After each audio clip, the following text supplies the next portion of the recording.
Hi everybody, welcome to this week's segment of OWA Live. We thought it would be helpful to go over a little bit about Social Security, some of what we should be paying attention to.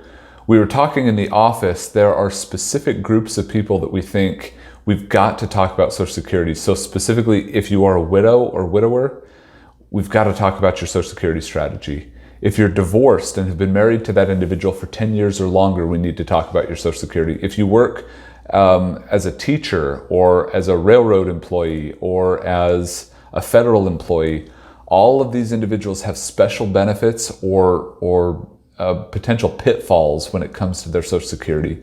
Today we wanted to talk about widows and widowers.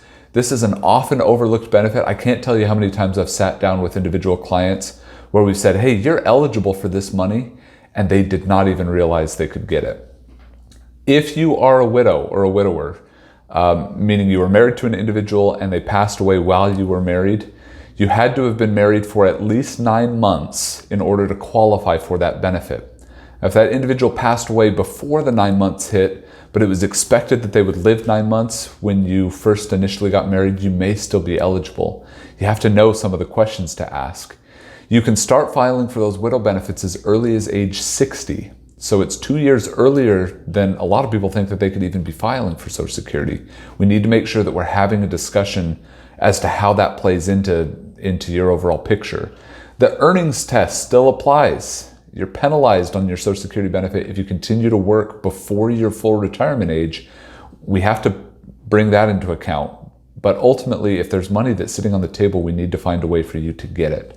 A lot of the times this can mean $1,500 to $2,000 a month that you would be eligible for to collect from Social Security. A lot of people just don't even know that they're eligible for it. So we would recommend developing a specific strategy or plan for your widow or widower benefit. Make sure that you're putting in your applications properly, and make sure that you've got a financial coach looking over your shoulder to make sure that you're doing everything the right way. We're happy to help in that. I'm going to say that again. If you are a widow or widower, then we need to have a chat. If you are a divorcee and you were married to that spouse for longer than 10 years, we need to have a chat. If you are a teacher, a railroad worker, or a federal employee, we should sit down to review your Social Security strategy. So please feel free to reach out to us. Don't leave money on the table when it comes to Social Security. Also, don't penalize yourself for not knowing. That doesn't make any sense. Make sure that you've got a good financial coach looking over your shoulder and giving you good advice. Until next week, thanks for joining us for this OWA Live, and we'll see you next time.